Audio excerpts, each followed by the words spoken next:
Okay, so I'm sat here making YouTube videos.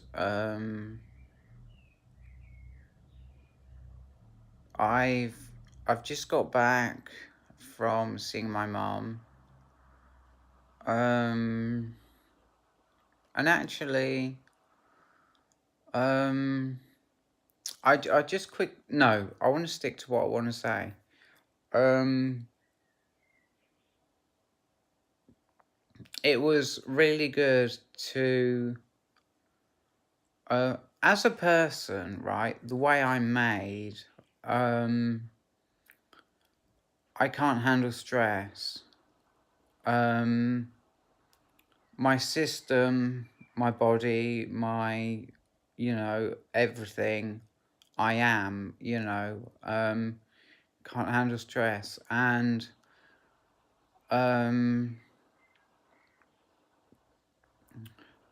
I mean, a good example of this is, well, all I'm saying is it was getting away to my mum's for a day was hugely made like a massive difference in the way I feel. Um, hugely. Um, yeah. And so like what I was doing, yeah, was so I've just got back. I've just made one video. It was about 5 minutes long, I'm making another one. And like I thought to myself, well, ideas for a video, what am I gonna do? And I thought to myself, well, why don't I just um write some pointers down, pointers, I don't know if that's the right word, bullet points. Just write some bullet points down and talk about them. But the problem with that was I start I realized, I mean, I'll tell you what I wrote. I wrote my medical assessment. I've always worked when I can. My mum said, mention that at your medical assessment. So I've got a notepad on my phone, for the medical assessment, and I put it on there, um, pretty empty, pretty, well, not empty, pretty, it is what it says, and I don't know if there's anything I can add to that.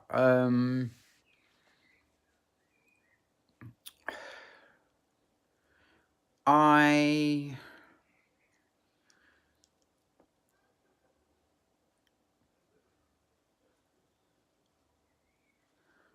I,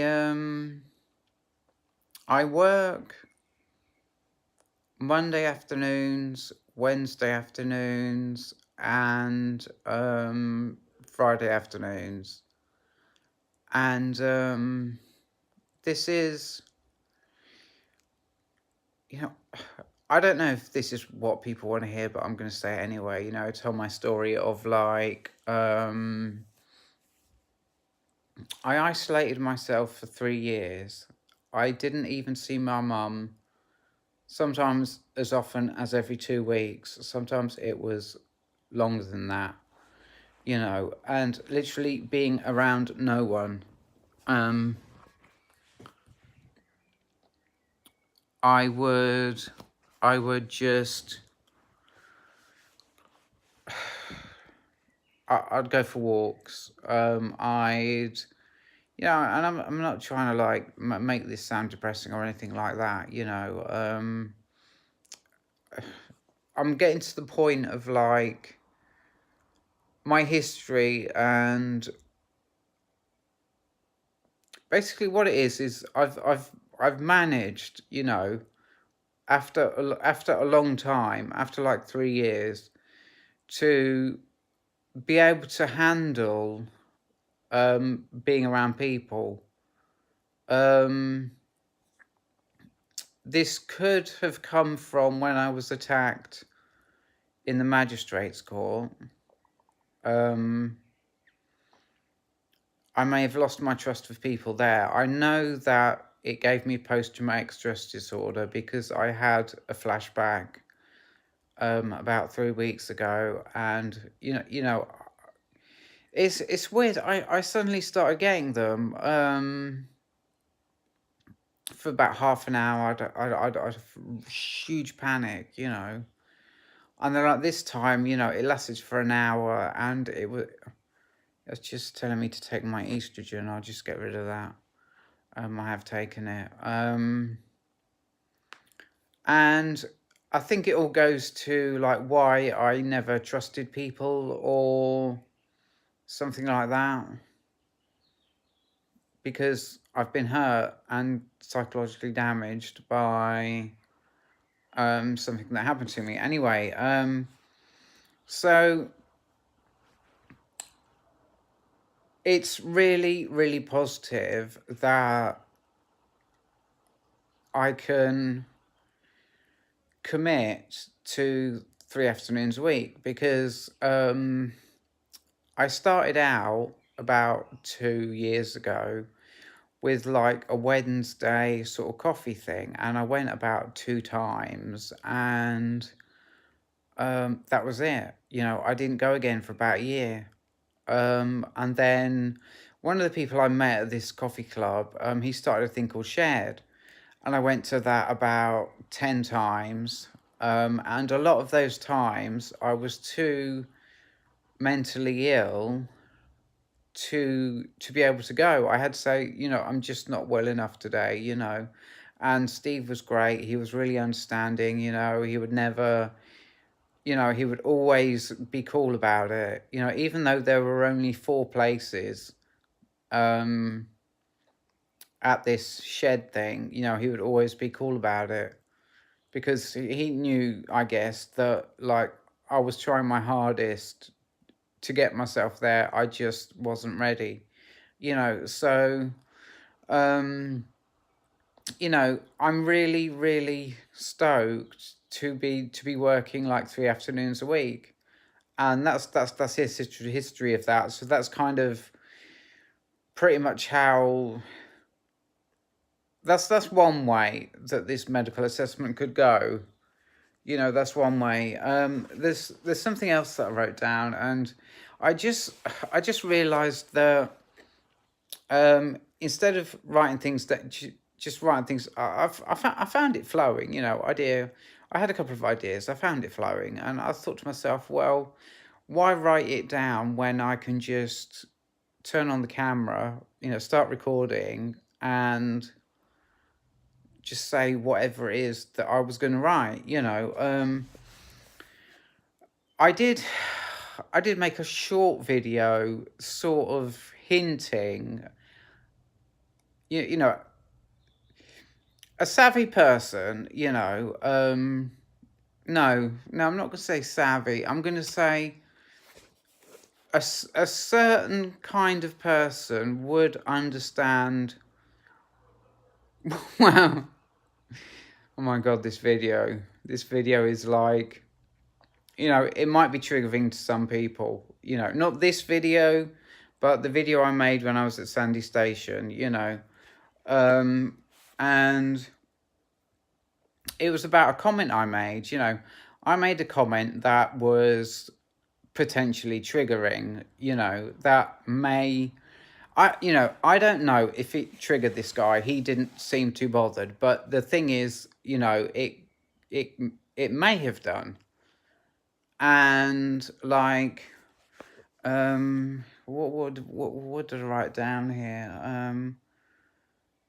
And it's about, this is pretty much repeating the video that I made at Sandy Station. It's only like about 35 seconds long anyway. How I respond to what people say, and how there's a lot more triggering stuff out there right now. There's just like, in what people are saying, there is a lot more triggering stuff out there.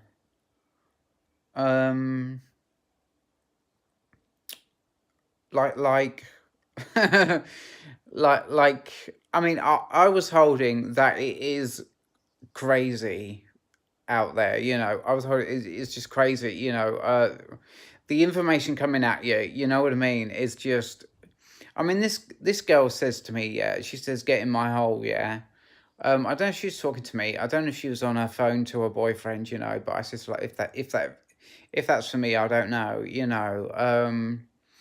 But would I go with someone young? Would I do that? Um, to be honest, I can't see it happening. You know. And how do I say this in the kindest way that I can? I just feel that because of my age, I've had like a gazillion more experiences in my life, you know? Um, and I don't know. I just don't see it happening, you know? Um, yeah, so that's what I wrote down. So what now? What now? What now? Um,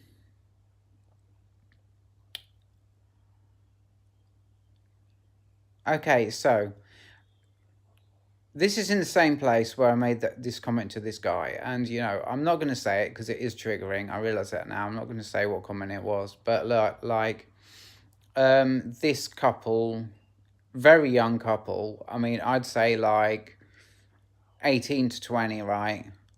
Is walking past me. It's walking to me and walking past me, right?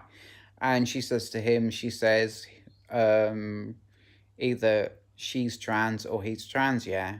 And I says, for my sins. And then it says, for my torture, And the guy says, you don't have to explain, And that was really nice. That was really nice because he was clearly 1,000,000%. I don't want to say 1,000,000% anymore because I have personal reasons for not wanting to use that phrase. But he was 100%. Um,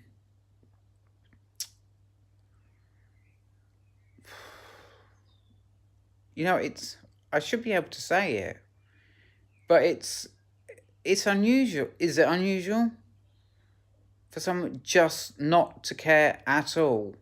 For someone not to even think of me as like any different to anyone else. The way the way I'll say it is like I hope for more experiences like that. Um, where people clearly don't care and they show it. I mean, it's one thing to. I mean, I have entered a reality where, I mean, this one bastard at the bus stop. I says to him, I'm not going to say what I said to him because like it might be triggering. It's swearing, and it's vicious words, right? But what he said to me was like, "What's wrong with you? Move over there," And I freaking lost it at him, and then I walked away. Um, but like that never happens, That never happens to me. It just doesn't. Um, I've just, well, what it is that since I've been taking clonazepam, right? Because like I say, how my system can't handle stress, and how I say like the world is just so triggering now, Um, the thing is, I'm not used to these triggers. Um, I need to,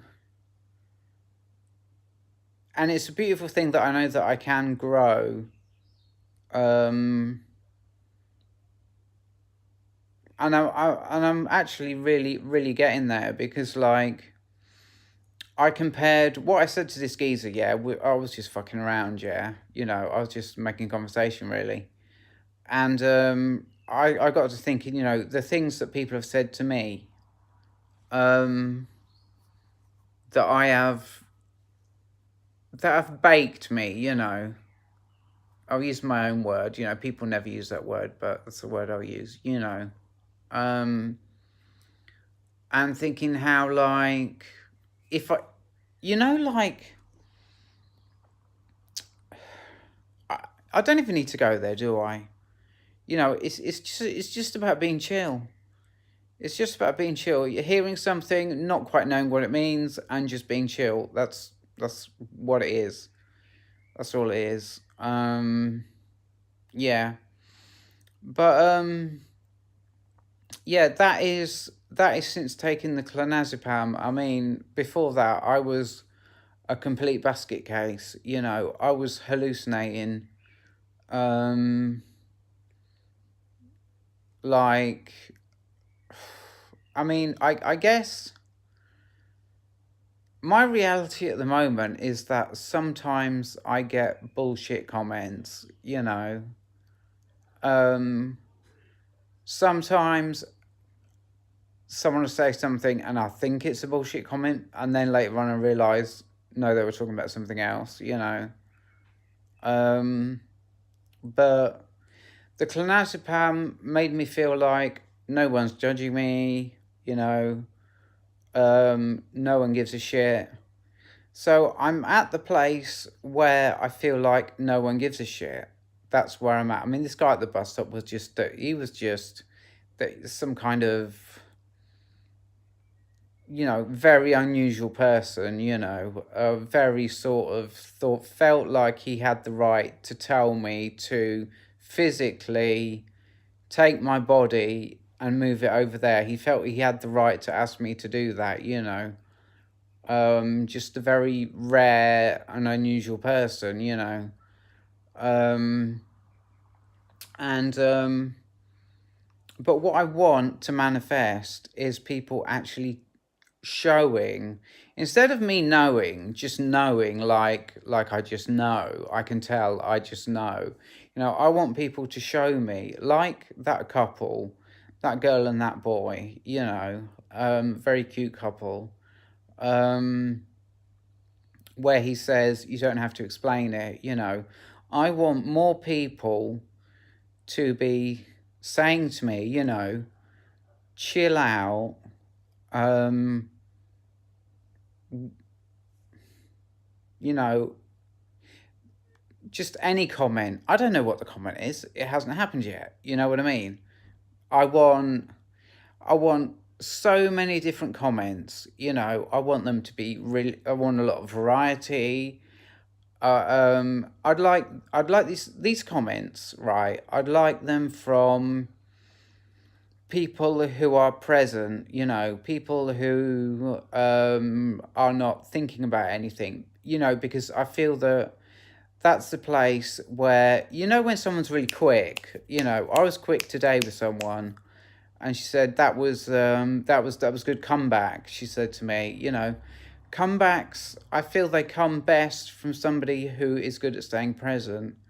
And so I'd like people who stay present to give me that comeback, you know. Except it's not a comeback, it's just that creative comment, just to let me know that they support me, you know. Anyway, I'm going to end this video here. Thanks for watching. Love you all. Goodbye.